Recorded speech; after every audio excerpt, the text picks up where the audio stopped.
اس وقت کیا ہوا ہوگا جب ایک شہزادی اپنے والد کی موت کا بدلہ لینے کے لیے میدان جنگ میں نکلی؟ کیا ہوا ہوگا اگر وہ اپنے غم کو طاقت میں بدل کر ایک سلطنت کو بچانے کا عہد کرے؟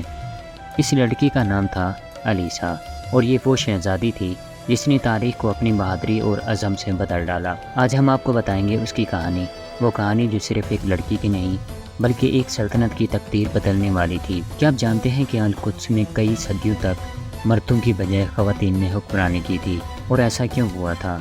اس سب کا تعلق ہے علیسا کی کہانی سے، جو نہ صرف ایک شہزادی تھی بلکہ ایک جنگجو لڑکی بھی تھی۔ سلطان صلاح الدین ایوبی کے دور میں ان کا سب سے بڑا اور جانی دشمن بالڈون تھا، لیکن اس سے پہلے بھی کافی ساری شہزادیاں یروشلم کے تخت پر حکومت کر چکی تھی، کیونکہ ان کے مرد بہت جلد ہی مسلمانوں کا شکار بن جاتے تھے۔ اس طرح علیسا کا باپ بھی مسلمانوں کا میدان جنگ میں شکار بن گیا۔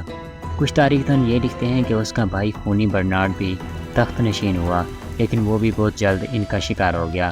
اور کچھ تاریخ دان تو یہ بھی لکھتے ہیں کہ علیسا شہنشاہ بالڈون کی خدمت گزار تھی۔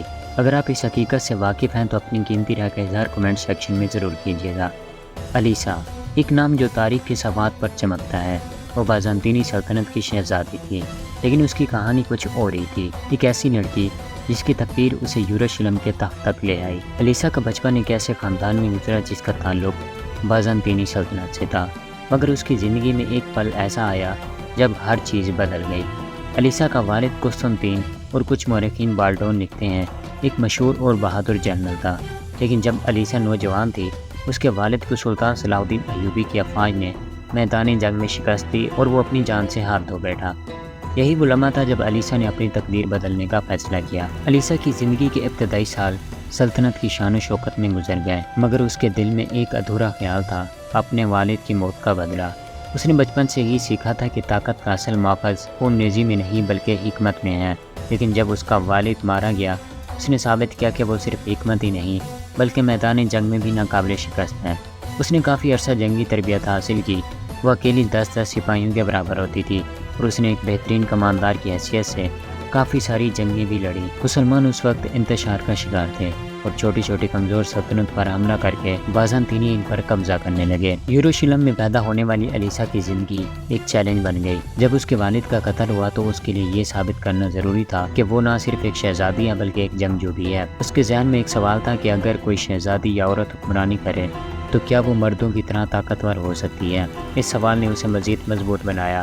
علیسا کی فوجی تربیت بھی کچھ خاص تھی۔ وہ اپنے سپاہیوں کے ساتھ میدان جنگ میں کودتی اور انہیں اپنی بہادری سے متحرک کرتی۔ وہ دشمنوں کے خلاف اپنی حکمت عملی کے ذریعے کئی جنگوں میں فتح یاب ہوئی۔ اب اس کہانی میں ایک اور اہم موڑ آتا ہے، القدس۔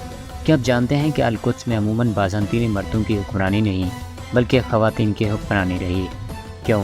اس سوال کا جواب علیسا کی زندگی سے جڑا ہے۔ جب سلطنتوں میں مرد حکمران جلدی مر جاتے تو خواتین نے اپنی حکمت اور شجاعت سے ان سلطنتوں کو محفوظ رکھا۔ القدس بھی ان شہروں میں سے تھا جہاں وقتاً فوقتاً خواتین نے حکمرانی کی، بلکہ کچھ مورخین تو یہ بھی لکھتے ہیں کہ بازنطینیوں کے 80 سالہ دور حکومت میں صرف 20 سے 25 سال مردوں نے حکومت کی، باقی ان کی عورتوں نے حکومت کی۔ کچھ تاریخ دان تو یہ بھی لکھتے ہیں کہ شہنشاہ بالڈون کی بیٹی ملکہ وکٹوریہ تھی، بلکہ علیسا ہی ملکہ وکٹوریہ کا دوسرا نام تھا۔ علیسا کا اس حکمت عملی میں بڑا ہاتھ تھا۔ اس نے نہ صرف اپنے دشمنوں کو شکست دی بلکہ القدس کی سیاسی حکمت عملی کو اپنی طاقت بنایا۔ اس نے اپنے خاندان میں ہی اٹھنے والی بغاوت کو بھی کافی مرتبہ کچل ڈالا۔ اس کا عزم اور شجاعت ہی وہ وجوہات تھیں جن کے بدولت خواتین نے کئی صدیوں تک القدس پر حکمرانی کی۔